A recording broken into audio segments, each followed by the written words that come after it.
Alhamdulillahi Rabbil Alamin.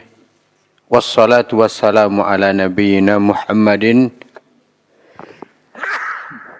wa ala alihi wa ashabihi wa man tabi'ahum bi ihsanin ila yaumiddin.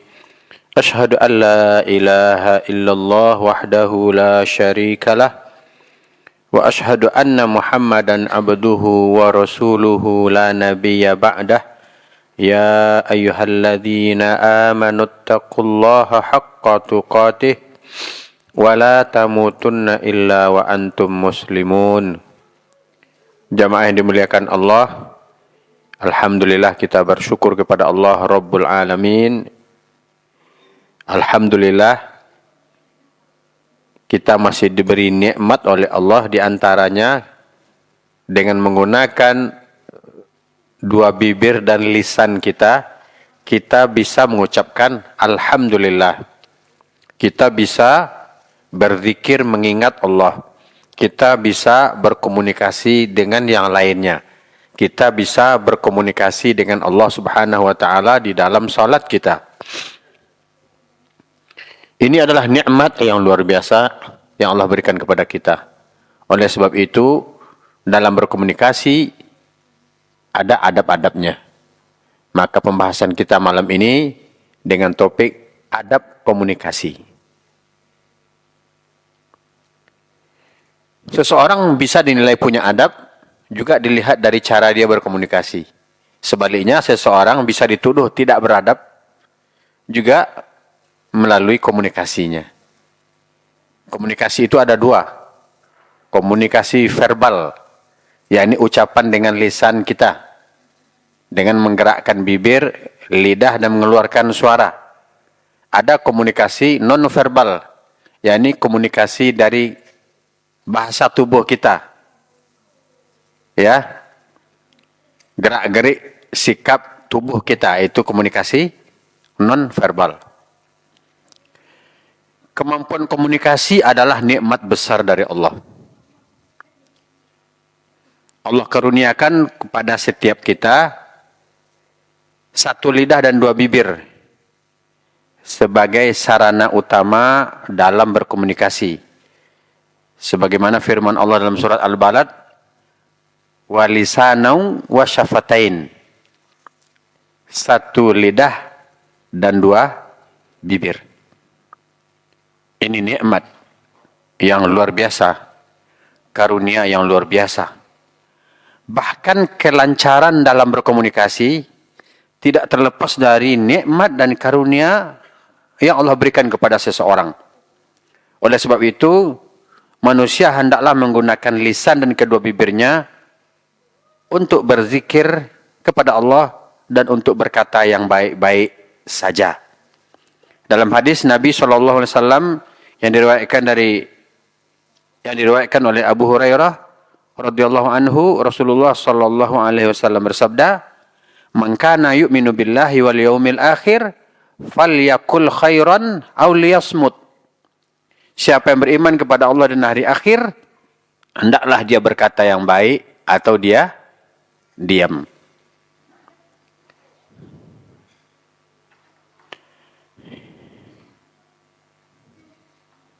Lisan adalah kendali tubuh. Dalam hadis yang diriwayatkan dari Abu Sa'id Al-Khudri radhiyallahu anhu, Rasulullah sallallahu alaihi wasallam bersabda yang maknanya, jika waktu pagi tiba, seluruh anggota badan mengingkari lisan dengan mengatakan, bertakwalah kamu kepada Allah terkait dengan kami. Kami hanyalah mengikutimu. Jika engkau baik, maka kami akan baik. Sebaliknya, jika engkau melenceng, maka kami pun akan melenceng. Jadi lisan, lidah kita adalah kendali tubuh. Ya, ini betapa pentingnya kita memahami hadis Nabi SAW. Siapa yang beriman kepada Allah dan hari akhir, hendaklah berkata yang baik atau diam. Betapa banyak orang terluka akibat lisan. Dan betapa banyak orang merasa tentram hidupnya juga adanya kata-kata indah melalui lisan.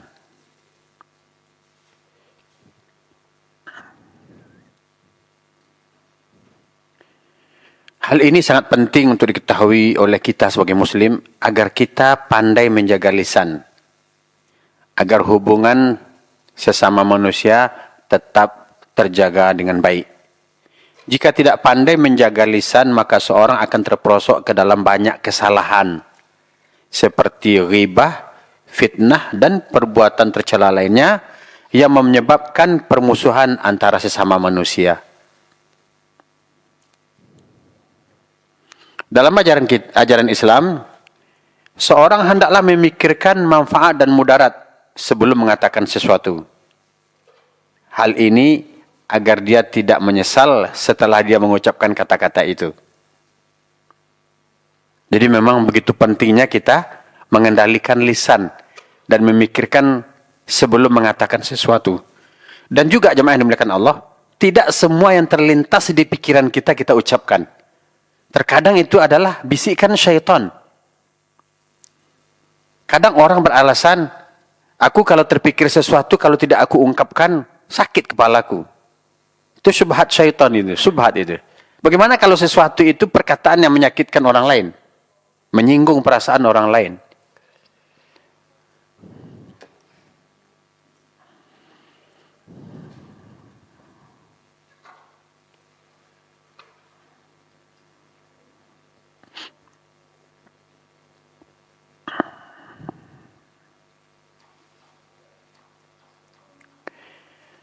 Jemaah kaum muslimin dan muslimah yang dimuliakan oleh Allah Subhanahu wa taala.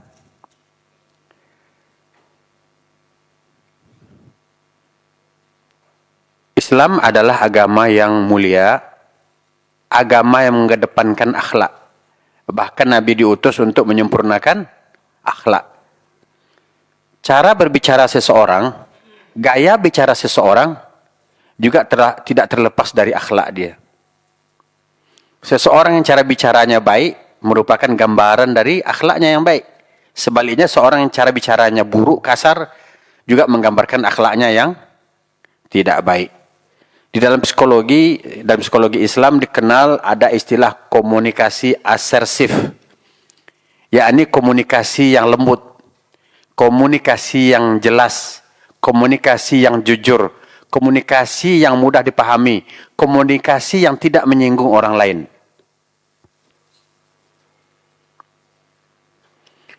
Tentu ini bertentangan dengan komunikasi agresif, di mana perkataannya kasar, perkataannya menekan, keluar kata-kata yang tidak baik. Maka Islam adalah agama yang mengedepankan komunikasi asersif. Ya.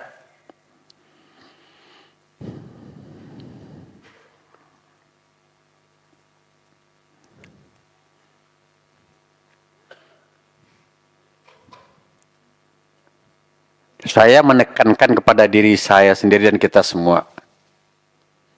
Betapa hari ini begitu sulitnya seseorang mengendalikan lisannya. Hari ini di media sosial, banyak sekali orang yang melampiaskan dendamnya kepada seseorang melalui media sosial. Saya ambil sebuah contoh. Ada sebuah akun di media sosial yang mengungkap sejarah, yang mengungkap profil seseorang yang memiliki keutamaan dan kelebihan. Ya. Umpama yang saya baca ini memang sudah ada di media. Dr. Ali Musri Semjan Putra. Putra asal Sumatera Barat. Merantau untuk mencari ilmu. Dan disebutkan seluruh prestasinya. Tapi ada orang Minang mengomentari pakai bahasa Minang, pajaele. La ilaha illallah. Pajaele teman. Orang mengemukakan prestasi seseorang dengan jujur sebagaimana dia juga menulis Muhammad Hatta itu seperti apa, Agus Salim itu seperti apa. Dijelaskan prestasinya, dijelaskan pendidikannya, dijelaskan apa yang dia kerjakan, apa jasa-jasanya terhadap agama dan umat. Tapi ada yang berkomentar dengan komentar yang buruk tadi. Nah, lihat bahaya lisan yang diungkapkan melalui jarinya di media sosial. Ini pertanggungjawabannya besar di hadapan Allah Subhanahu wa taala. Kalau dia meremehkan orang yang berpendidikan dengan mengatakan ele, berarti dia jauh lebih hebat dari orang yang dia rendahkan.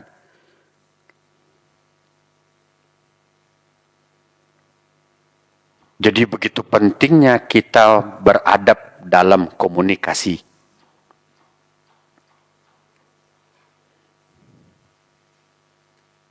Kemudian juga dalam berkomunikasi kita harus pandai mengukur diri. Dengan siapa kita bicara?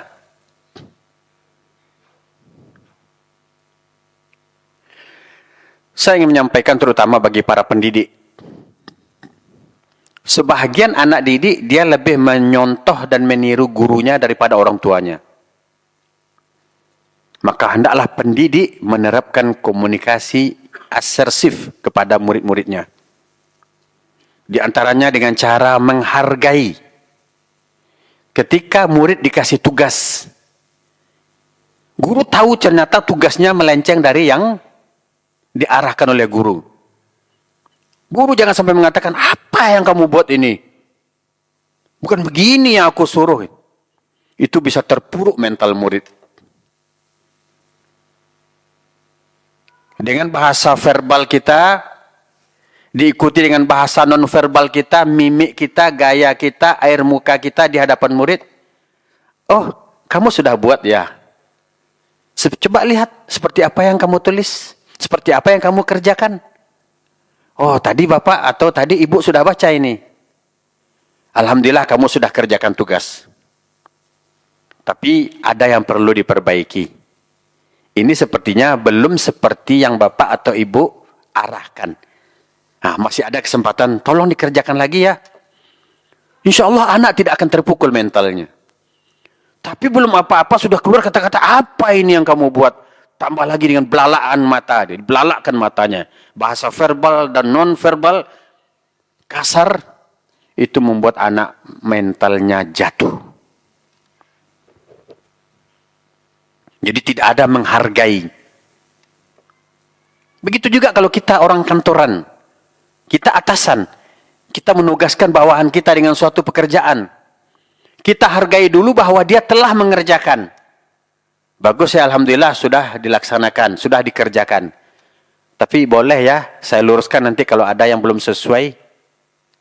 Dia akan mengatakan, silahkan Pak, itu yang saya harapkan. Tolong dikritik apa yang saya lakukan, supaya ke depan saya jauh lebih baik.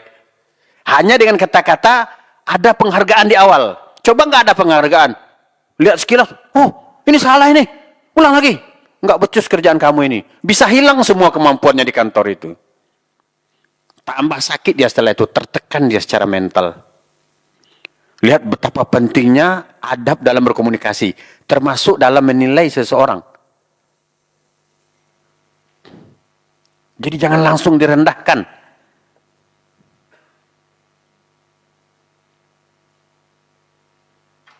Kita di rumah terhadap anak kita. Jangan sampai keluar kata-kata menyumpahi. Jangan sampai keluar kata-kata mengutuk. Kita suami istri. Jangan sampai keluar kata-kata yang merendahkan.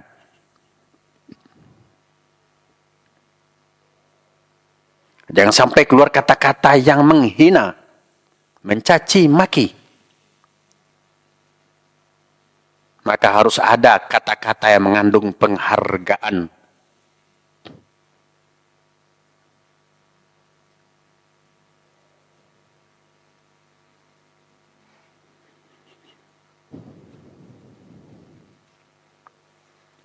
Lihat bagaimana Allah mengajarkan komunikasi. Siapa makhluk paling durhaka di muka bumi ini? Siapa? Fir'aun. Dengan mengatakan dirinya sebagai Tuhan. Tapi apa perintah Allah kepada Nabi Musa dan Harun? Faqula lahu qawlan layyinan. Maka ucapkanlah kepadanya kata-kata yang lembut. Bukankah demikian? Kepada Fir'aun saja Allah perintahkan Nabi Musa dan Harun untuk berkata dengan ucapan lembut. Maksudnya apa? Ya, apa hikmah di balik itu? Apa yang ingin didapatkan dari perkataan lembut itu? Mudah-mudahan dia, apa sambungan ayatnya? Faqula lahu qawlan layyina. Nah, saya lupa. Tolong disambungkan. La'allahu yatadzakkaru aw yakhsha. Mudah-mudahan ia ingat atau takut. Yani ingat dan takut pada Allah. Tapi jika kita awali dengan kata-kata kasar, yang baik pun kita sampaikan akan ditolak. Jadi begitu pentingnya jamaah yang dimuliakan Allah, adab dalam berkomunikasi. Jadi seperti apa adab berkomunikasi dalam Islam? Berbicara dengan lemah lembut. Gunakan perkataan yang halus, terutama kepada orang yang lebih tua. Jangan disamakan bicara dengan orang yang lebih tua dengan kawan sebaya. Saya pernah ketemu sama kawan, namanya juga kawan, dahulu waktu masih sekolah, di sekolah dasar, selalu bercanda. Ketika ketemu, lepas si duit juang. Itu bahasa gaul. Tapi tolonglah kalau dia sudah menjadi orang terpandang, kawan, Masya Allah kawan. Kamu udah jadi orang ya, Masya Allah. Kan itu istilahnya udah jadi orang, ya. Jangan dibilang, masih hidup kamu ya.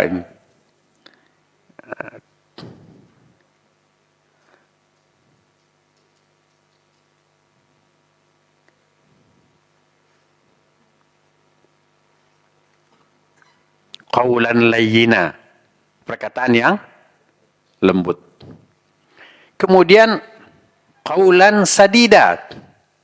Perkataan itu benar. Hindari perkataan bohong dan ghibah. Apalagi fitnah. Hindari perkataan sia-sia yang tidak bermanfaat.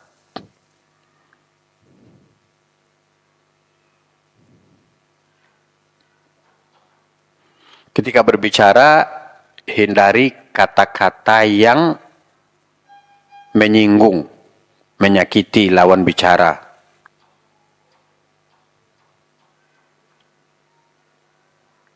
Iya, bahasa gaul, bahasa kita dulu. Kan ketika itu pendidikan kita masih rendah sekali. Mungkin masih kelas 6 SD, masih kelas 1 SMP. Tapi sekarang kan kita udah dewasa.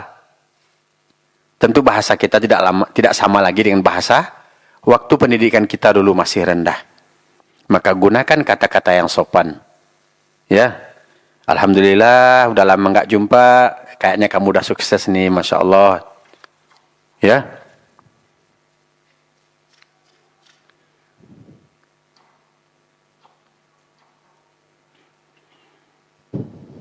Kemudian, ketika bicara itu, di antara adab bicara, pandang wajah orang yang sedang berbicara dengan kita.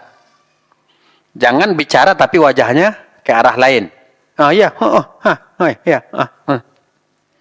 Menghadap, nampakkan wajah kita.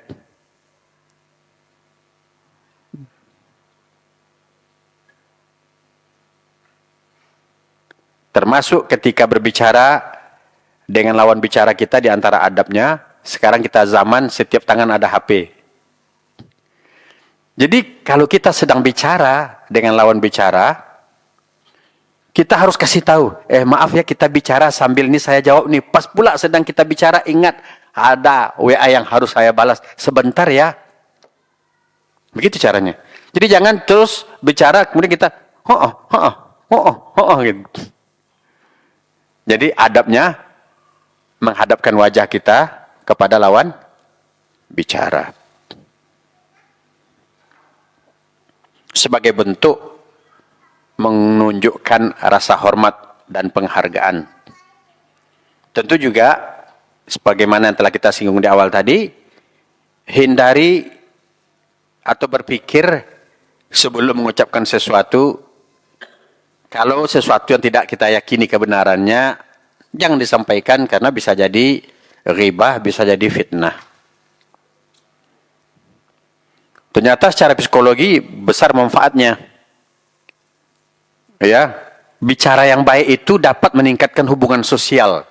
Artinya, kalau dari awal bahasa verbal kita sudah baik, bahasa non-verbal kita sudah baik, ya, bahasa lisan kita, suara kita baik, menyejukkan, mengagumkan, kemudian sikap tubuh kita baik, itu akan terjadi hubungan sosial yang baik dan akan berkelanjutan. Tapi coba dari awal saja, udah langsung kasar, itulah pertemuan pertama dan terakhir. Orang akan cari alasan untuk ketemu lagi dengan kita. Agar tidak ketemu, cari alasan macam-macam. Tapi buat orang itu rindu untuk ketemu lagi dengan kita. Ketika dia ketemu dengan kita, nyaman sekali rasanya gitu. Banyak mendapatkan nasihat dan manfaat.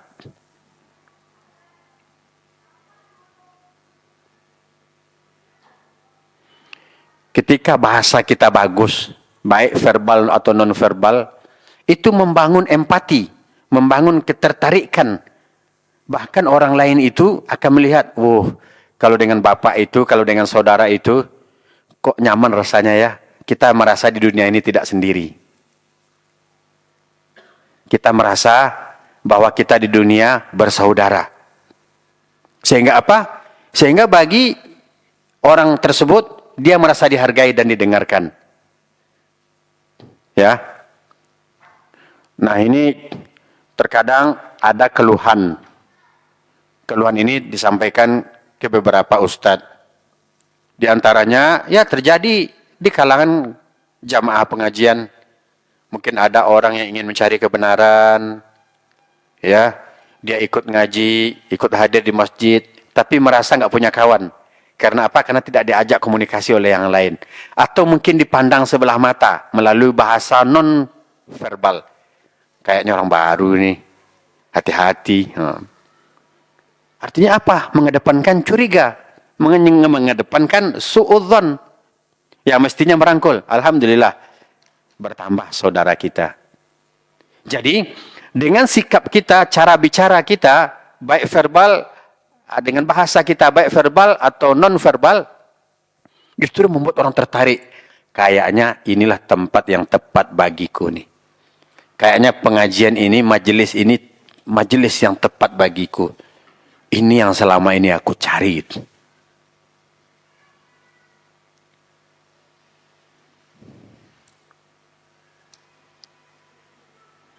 Juga secara psikologi jamaah yang dimuliakan Allah, ketika dalam berbicara, kita berbicara dengan kelembutan, dengan penuh ketenangan, pembicaraan yang jelas, tidak bertele-tele, tidak memfitnah, tidak suuzon, itu dapat mencegah konflik dan situasi emosional, sehingga mengurangi resiko stres dan frustasi. Ada orang frustasi gini loh, rencana mau ikut pengajian di situ, untuk menambah ilmu, tapi melihat wajah-wajah orangnya yang gak bersahabat, nggak jadi untuk apa? Mendingan ke tempat lain aja gitu.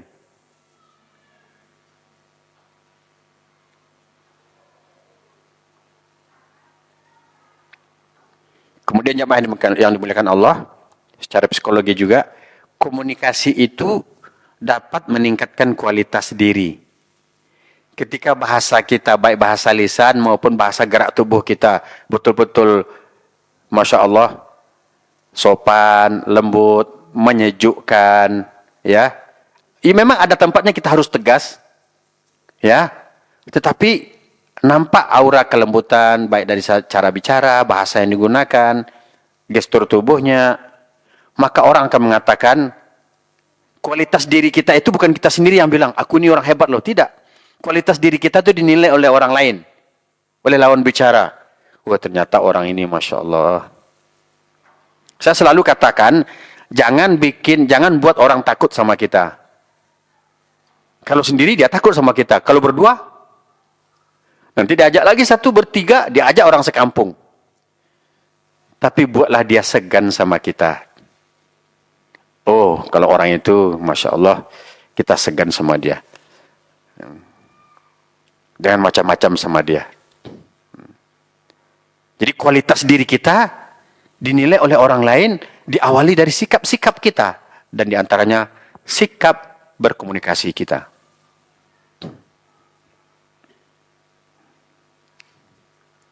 Saya kecewa dengan sebagian kawan-kawan. Maaf ya. Ini kenyataan memang.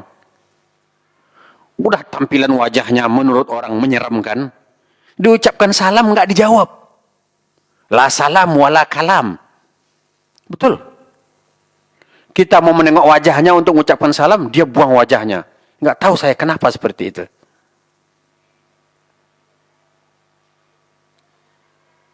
Padahal menjawab salam, wajib hukumnya.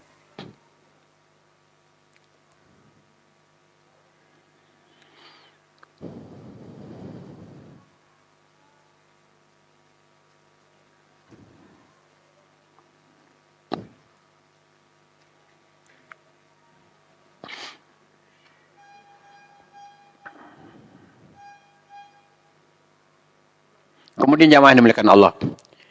Di antara adab berkomunikasi adalah jika ada orang datang kepada kita membawa sebuah masalah. Mungkin dia menganggap bahwa kita ini bisa memberi solusi. Maka apa adab kita? Atha bin Abi Rabah berkata, "Inna rajula la yuhaddithuni bil hadith fa ansattu lahu ka'anni lam asma'hu wa qad sami'tuhu qabla an yulad." Oh. Ada seorang laki-laki menceritakan kepadaku suatu cerita, maka aku diam untuk benar-benar mendengarkannya. Seolah-olah aku tidak pernah mendengar cerita itu. Padahal sungguh aku pernah mendengar cerita itu sebelum ia lahir. Dikisahkan dalam Syiar A'lam An-Nubala. Kadang begini, ini dalam rumah tangga. Ya, kadang kita dengan istri atau suami istri saling bercerita. Tapi ini akan menunjukkan sikap masing-masing atau kepribadian masing-masing. Ada yang langsung memotong. Udah 1000 kali, nggak usah ceritain lagi. Betul nggak? Kalau menurut pendapat Atha bin Abi Rabah ini, walaupun dia sudah ceritakan 1000 kali, kita ingin dengar yang ke-1001. Seakan-akan kita belum pernah mendengar. Udahlah capek itu aja ceritanya gitu. Padahal banyak sekarang kata-kata mutiara di media sosial. Istri itu hanya ingin didengarkan. Jadi karena langsung dipotong, ya berantem dalam rumah. Itu diantara permasalahan rumah tangga sekarang. Katanya istrinya, kepalanya udah penuh, dia hanya ingin bercerita. Tapi kata suaminya, udah 1000 kali masih itu aja yang diceritakan. Itu bisa berantem panjang urusan setelah itu. Maka kata Atha bin Abi Rabah, apabila seorang menceritakan sesuatu kepadaku, maka aku benar-benar mendengarkannya. Seakan-akan aku belum pernah mendengarkannya. Padahal aku sudah dengar cerita itu sebelum yang cerita itu lahir. Kalau mau bercanda silahkan. Setelah selesai mendengar tadi, ya kan dia masih cerita tuh. Kita udah dengar 1000 kali. Selesai dia cerita, alhamdulillah. Ini sudah kamu ceritakan kepada aku sebanyak 1001 kali. Insya Allah itu jauh lebih baik daripada dipotong akan berantem ujungnya. Kemana-mana tuh ujungnya. Cobalah kalau nggak percaya.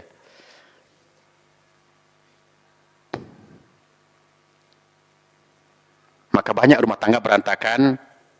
Katanya suami yang egois. Nanti kalau istri nggak cerita ke suami, dia akan cerita di medsos. Maka apa boleh buat? Dengarlah ceritanya yang ke-2000 daripada cerita di medsos.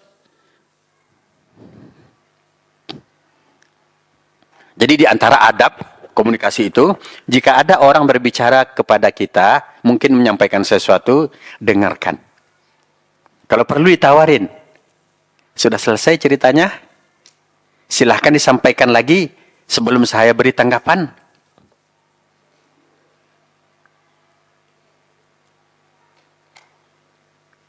Maka di antara cara yang saya sampaikan kepada orang yang konsultasi, bagaimana caranya Ustadz menghadapi orang yang kalau ngomongnya, kalau menyampaikan sesuatu itu luar biasa Ustadz, nggak sanggup kita mendengarkannya. Kata saya, usahakan untuk mendengarkan sampai selesai. Karena ibarat dia itu mau muntah. Ketika kamu tahan, nanti disembur muka kamu ini. Udah biarin saja. Ketika sudah habis dia keluarkan, bahkan kita tawarkan, masih ada, dia akan jawab, udah habis. Coba pertengahannya kita tahan, disemburnya wajah kita.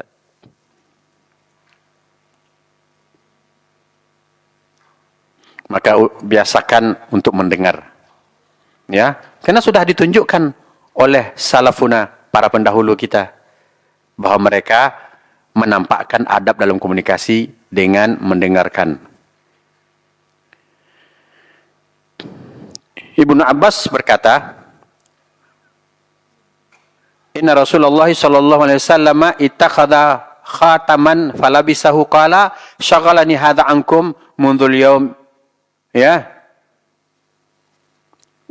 syaghalani hadza ankum mundhul yaum, ya,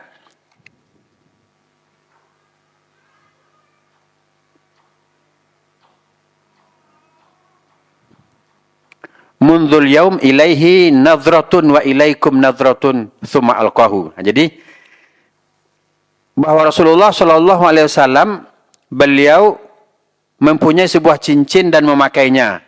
Kemudian beliau bersabda, cincin ini telah menyibukkanku dari memperhatikan kalian sejak aku memakai cincin ini.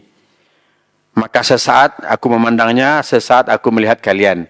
Nah, jadi ketika sedang berada di hadapan para sahabat, mungkin teralihkan pandangan ke cincin. Maka beliau melepaskan cincin itu. Ini dikaitkan dengan fenomena HP hari ini. Ketika kita sedang berbicara, kemudian lawan bicara kita dia sibuk main HP, apa yang kita sampaikan hanya jawab, ya, pernah kita alami seperti itu? Kalaupun penting, maka kasih tahu, maaf ya, tadi ada pembicaraan yang belum selesai dan saya dihubungi sekarang. Saya minta izin sebentar ya, saya jawab dulu. Begitu.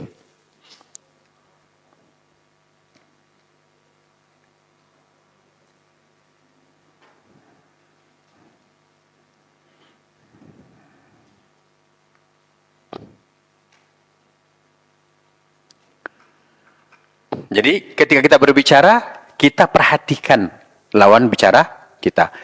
Kita dengarkan apa yang dia sampaikan. Ya. Nah, apalagi kita di Minang, nenek mama posisinya kalau masih dulu seperti yang dulu, apa posisi nenek mama? Sampai anak kemenakan mengadu, mencari solusi. Maka dengarkan dulu apa yang dia sampaikan. Kadang-kadang ketika permasalahan tidak tersampaikan secara menyeluruh, maka bisa jadi nanti salah dalam bersikap. Dengarkan sampai selesai.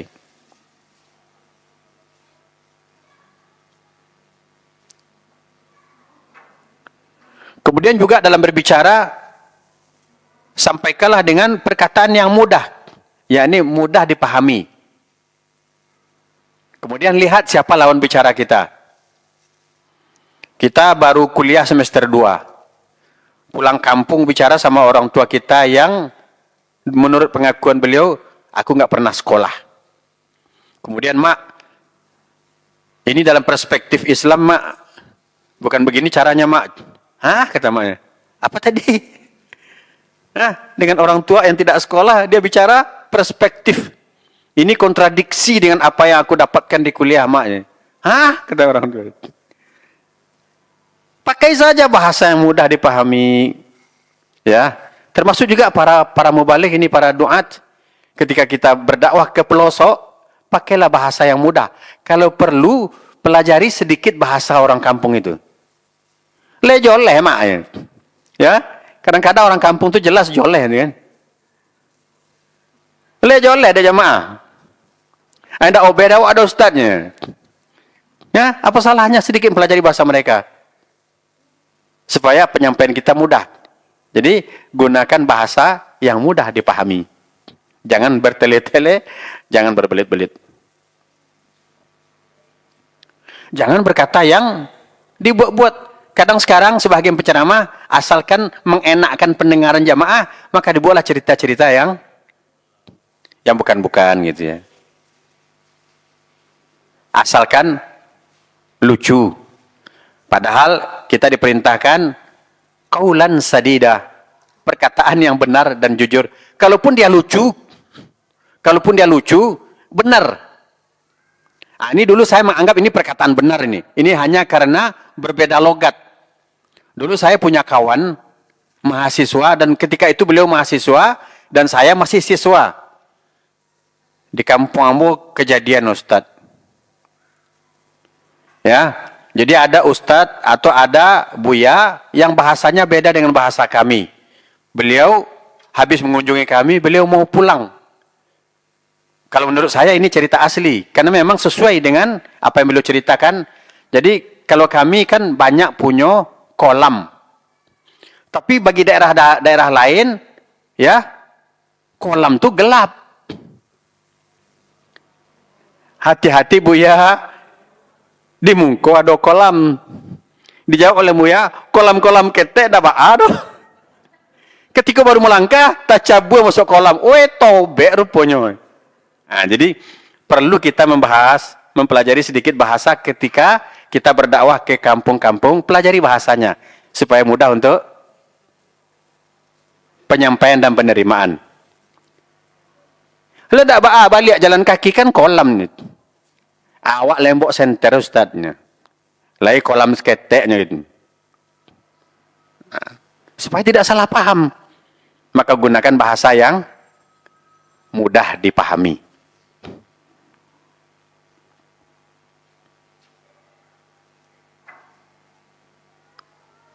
Sudah azan?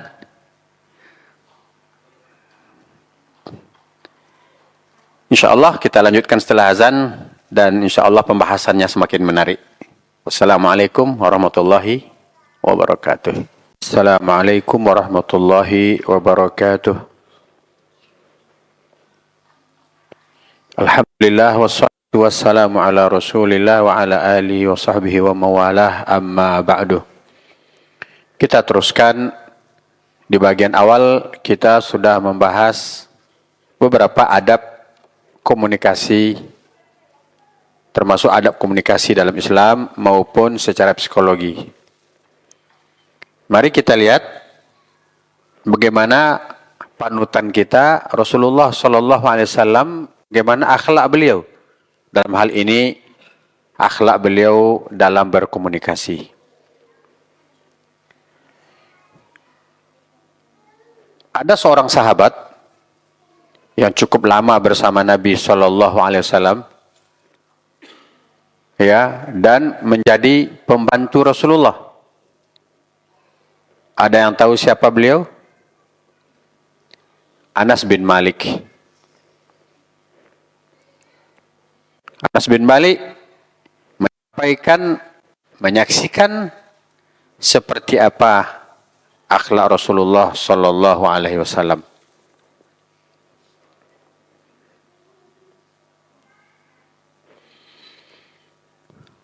Tentu sebelum Anas bin Malik menyampaikan, Allah Subhanahu Wa Taala telah memuji Rasulullah Sallallahu Alaihi Wasallam. Wa qala Taala, wa innaka la'ala khuluqin azim. Dan sungguh kamu benar-benar berbudi pekerti yang agung. Yakni Nabi Muhammad Sallallahu Alaihi Wasallam dipuji oleh Allah sebagai seorang berbudi pekerti. Bahkan Allah memperingatkan Nabi, dan tentu Nabi adalah orang yang paling patuh kepada Allah. Walau kunta fadhan ghalidhal qalbi lan faddu min haulik. Ali Imran 159. Sekiranya kamu bersikap keras, lagi berhati kasar, tentu mereka akan menjauh dari sekelilingmu.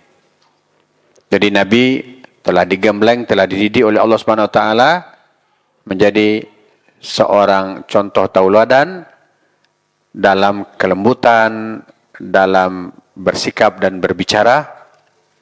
Kemudian setelah itu disaksikan langsung realitasnya oleh Anas bin Malik. Diriwayatkan oleh Imam At-Tirmidzi dari Anas bin Malik radhiyallahu anhu, beliau berkata, khadimtun nabiyya sallallahu alaihi wasallam atau khadamtun nabiyya sallallahu alaihi wasallam 10 sinin. Aku pernah melayani, jadi menjadi pembantu Nabi sallallahu alaihi wasallam selama 10 tahun. Fama qala li, saya tak pernah mendengar sekalipun, fama qala li uffin qattun, saya tak pernah mendengar sekalipun Nabi berkata gitu. 10 tahun, hitung harinya berapa? Tidak pernah. Menurut kesaksian Anas bin Malik, tidak pernah Nabi mengatakan wa ma qala li syai'in sana'tuhu lima sana'tahu wala li syai'in taraktuhu lima taraktahu. Tidak pula Nabi berkomentar atau bertanya terhadap sesuatu yang aku kerjakan, kenapa kamu lakukan ini? Atau terhadap sesuatu yang tidak aku kerjakan, kenapa kamu tinggalkan? Artinya apa? Nabi tidak cerewet. Bahkan yang luar biasa bagi para pemimpin, bagi orang-orang yang memiliki jabatan di suatu instansi, di tempat kerja, sebagaimana tadi sudah kita singgung, walaupun bawahan kita itu menurut kita belum sempurna kerjanya, ada kesalahan, awali dengan memberikan sedikit penghargaan. Terima kasih Anda sudah melakukan apa yang saya perintahkan, tapi coba diteliti ulang apakah sudah sesuai dengan SOP di tempat kita kerja. Oh iya ya Pak ya, oh ternyata ini saya keliru nih, bisa kasih saya waktu lagi untuk memperbaiki? Insya Allah begitu ujungnya. Tapi coba, dari kemarin kerja masih begini. Maka banyak yang curhat, atau bahkan ada pembahasan dalam psikologi, stres di tempat kerja. Stres di tempat kerja. Karena terlalu banyak tekanan. Ya. Terlalu banyak menyalahkan. Tanpa sedikit mau mengawali dengan penghargaan. Lihatlah bagaimana kesaksian Anas bin Malik. 10 tahun aku menjadi pembantu Rasulullah, tidak pernah sekalipun aku mendengar Nabi mengatakan atau menanyakan apa yang aku buat, aku lakukan, atau menanyakan sesuatu yang tidak aku kerjakan, kenapa kamu tidak kerjakan?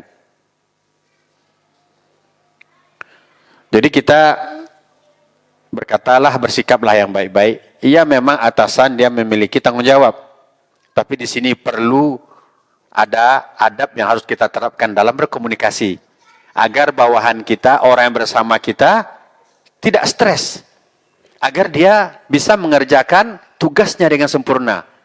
Jika salah, bimbing. Boleh saya bantu ya? Saya bocorkan sedikit. Nah, ini harusnya begini. Saya teringat kembali dengan perlakuan seorang bos kepada sopirnya. Sopirnya itu yang cerita langsung ke saya.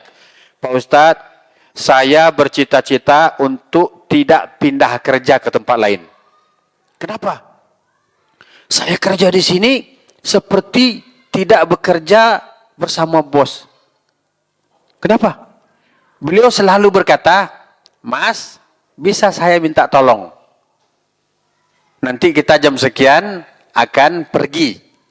Saya minta tolong bersihkan mobil, mandikan mobil. Waduh Pak, Bapak kan tinggal suruh saya. Mas, bisa saya minta tolong?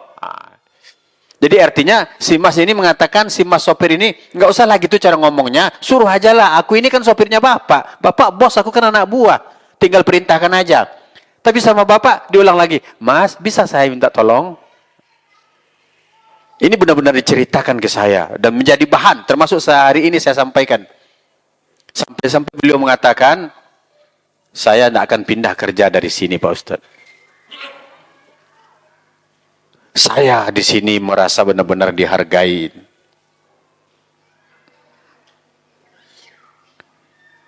saya memang kadang-kadang menjadi tempat curhatan sebagian orang yang bekerja. Benar-benar pucat di tempat kerja. Karena begitu banyak tekanan. Ya. Sudah dikerjakan, tetap disalahkan. Sudah dilakukan, tetap tidak dihargai. Maka berusahalah menghargai. Bahkan ini peringatan dari Allah bukan hanya untuk Nabi dan untuk umatnya. Walau kunta fadhan ghalidhal qalbi lan faddu min hawlik. Jika engkau bersikap keras, kasar, tentulah mereka akan menjauh dari sekelilingmu. Secara psikologis ini akan menyebabkan tekanan mental bagi lawan bicara kita. Bahkan akan menyebabkan dendam.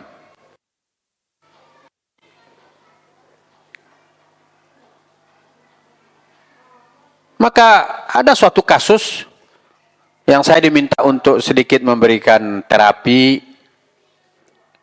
Ya, singkat cerita, seorang pembantu merasa dikasari atau tidak dihargai majikannya. Akhirnya pembantu ini pergi ke tukang sihir. Disihirnya majikannya. Kalau sudah ini pelampiasan dari dendam. Akhirnya yaitu sikap tidak baik. Dari bahasa yang kasar melahirkan dendam, kekecewaan, frustasi.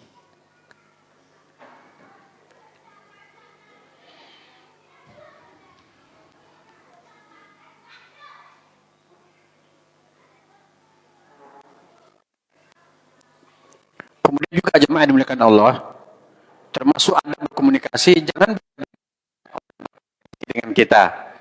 Kalau ini orangnya agak wah, cara bahasa kita lain. Kalau ini kita tahu orang ini orang biasa nih, cara ngomong juga lain.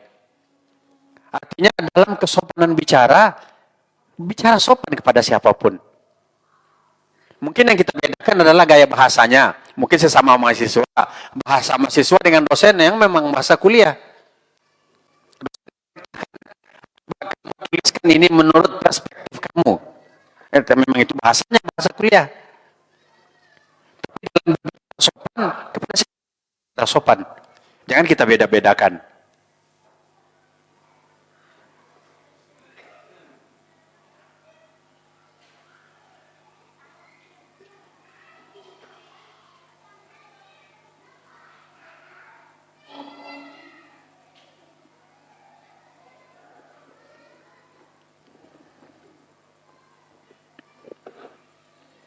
Dan kita lihat bagaimana bahasa verbal Rasulullah, bahasa non-verbal, ketika beliau bersalaman seperti apa?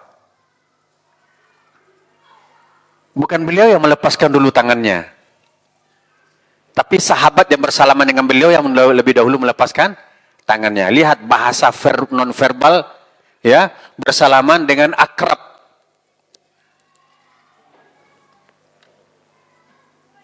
Kadang kita bedakan.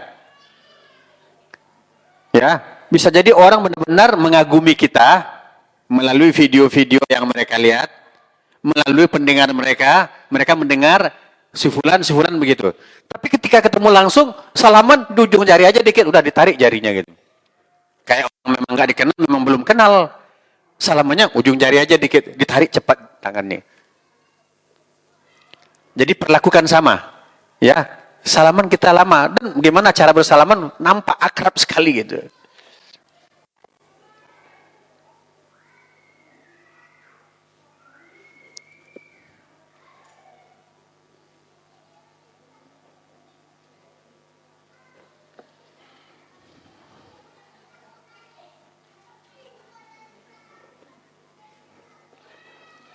Jadi begitu penting komunikasi dalam Islam, maka ada adab-adabnya. Maka karakteristik Rasulullah SAW menurut Anas bin Malik radhiyallahu anhu adalah sangat lembut dan pemaaf. Tidak pernah mendengarkan beliau mengatakan atau memarahi atas sebuah kesalahan. Seperti apa contohnya? Saat Anas lupa menjalankan perintah karena bermain. Karena Anas bin Malik ketika menjadi menjadi pembantu Rasulullah masih kecil. Masih ada waktu bermainnya dan tidak dimarahi. Nah, sekarang jamaah, ini perlu menjadi perhatian kita. Tolong pahami perkembangan anak kita. Anak kita ada masa mainnya, bermain, ada masa belajarnya. Kalaupun menurut kita waktu bermainnya sudah melebihi sehingga mengorbankan waktu belajarnya, memang pakai bahasa yang bagus. Tidak langsung main hajar gitu ya. Pakai bahasa yang bagus. Sepertinya waktu mainmu udah lewat nih. Ya, ini udah waktu belajar. Ya bolehlah kita kasih SP1, SP2. Dia nggak dengarkan, ulang lagi. Tadi udah Abi bilang, sudah Umi bilang, sudah Bunda bilang, ini waktu mainnya sudah lewat nih. Tidak langsung pertama bawa kayu, langsung dihajar. Itu anak bisa kena mentalnya, bahkan bisa dendam. Bayangkan anak dendam sama orang tua. Apa yang akan terjadi?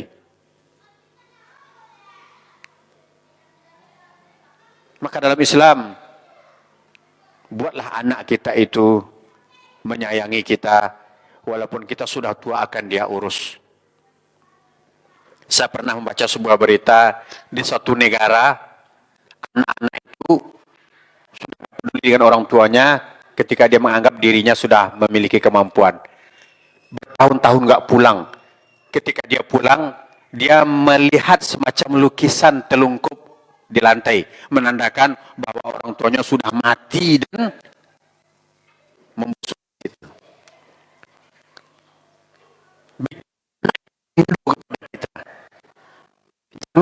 Dia merasa nyaman jika dia pergi dari kita.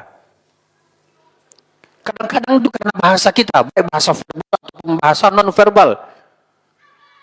Bicara kepada anak dengan kasar sambil membelalakkan mata, sambil mengejar dengan kayu.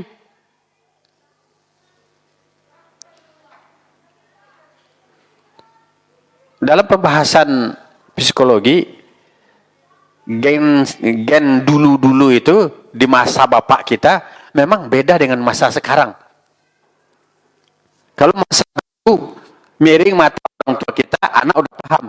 Sekarang coba miring mata depan anak, dibilang keliling matanya Pak.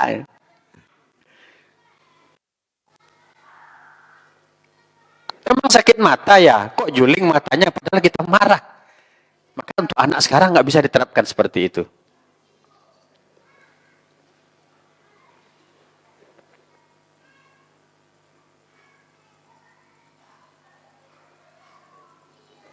Rasulullah penuh kasih sayang dan kesabaran. Ketika Anas tidak melakukan tugas, Rasulullah hanya memanggilnya dengan lembut, ya Unas. Anas itu kalau dalam bahasa Arabnya tasghirnya Unais, artinya memperlakukannya dengan panggilan kasih sayang sebagai anak kecil. Hamid, panggilan kecilnya Humaid, panggilan penuh kasih sayang. Ya Unais, sambil tersenyum dan mengingatkan.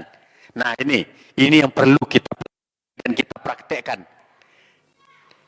Kita mengkritik seseorang, ya, coba dengan bahasa lembut dan raut wajah yang nyaman. Ya, saya pun susah untuk mencontohkannya. Lebih kurang kayak apa ya?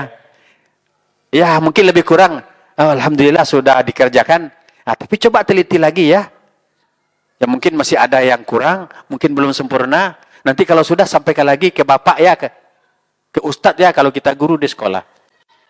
Ya, yang pernah saya coba, karena dulu saya sekolah di PGA, ya, dalam mata pelajaran bimbingan konseling, ya, guru mengatakan kita buat murid mengaku sebelum ditanya. Kita sudah tahu bahwa murid itu melakukan kesalahan besar. Kemudian kita panggil ke ruangan BP. Dulu ruang BP, sekarang BK, bimbingan konseling. Dia masuk itu, dia sudah tahu bahwa dia salah. Dia datang dengan penuh ketakutan dan menggigil. Ketika dia masuk, Kita sambut dengan senyum. Anak ibu, anak bapak, masuk, masuk, masuk, duduk. Itu di situ ada minum, silakan minum dulu. Tadi anak bapak, anak ibu, anak ustaz, udah sarapan belum?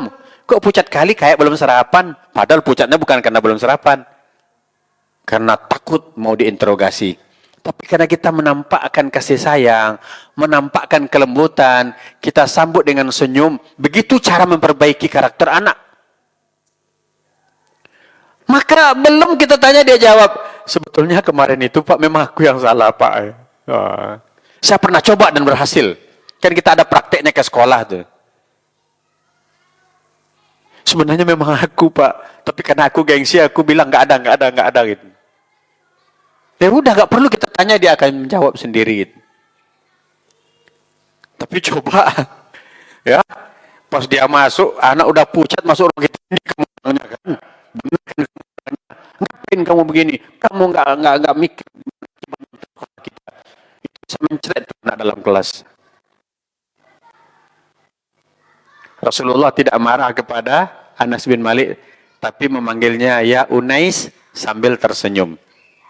Ya.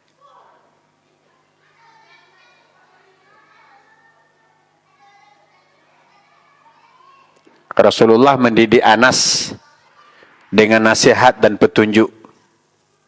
Apa doa Rasulullah terhadap Anas? Dibanyakkan harta dan anaknya.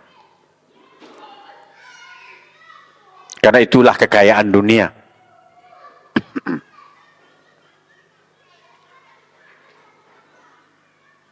Rasulullah menerima Anas pertama itu ketika dititipkan oleh ibunya ketika berumur 10 tahun.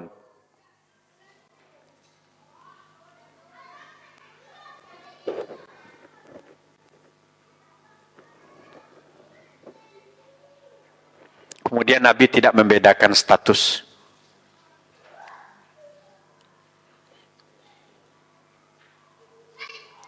Saya pernah mengomentari kursi tamu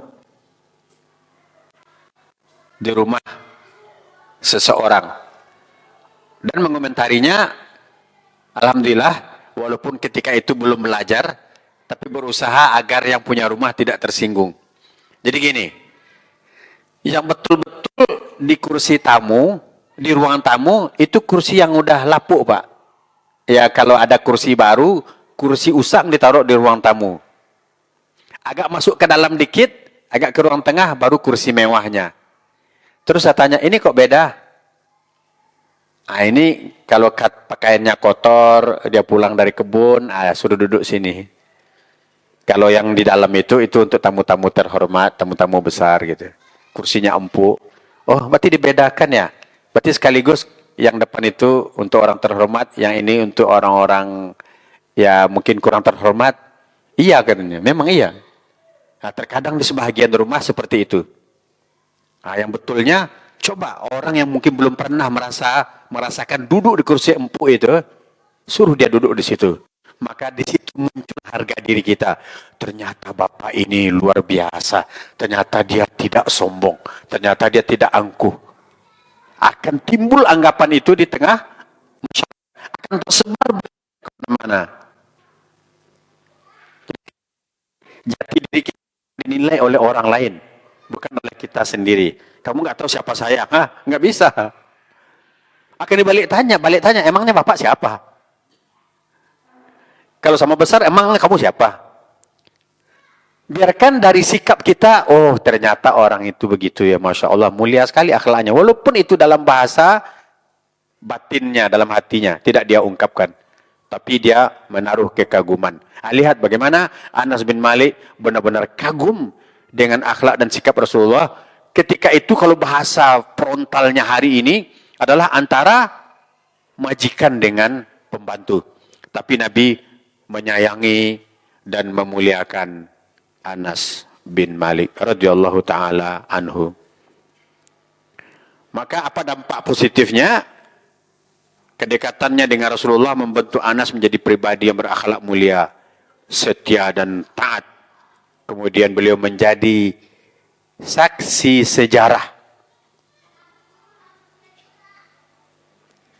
Apa keutamaan Anas bin Malik? Beliau menjadi saksi sejarah, termasuk salah satu sahabat yang paling banyak meriwayatkan hadis, dan mereka melangsung keindahan dan kemuliaan akhlak Rasulullah Sallallahu Alaihi Wasallam. Sehingga Anas bin Malik pun setelah itu menjadi teladan dalam menerapkan kasih sayang dan kesabaran sebagaimana yang Rasul contohkan semasa hidupnya. Kesimpulannya, jemaah dimuliakan Allah, kita diberi kemampuan oleh Allah untuk berkomunikasi. Apalagi diberi kemampuan untuk lancar berkomunikasi. Ini adalah nikmat besar. Maka gunakanlah satu lidah dan bibir kita untuk komunikasi yang mendatangkan manfaat, bukan untuk mendatangkan mudarat.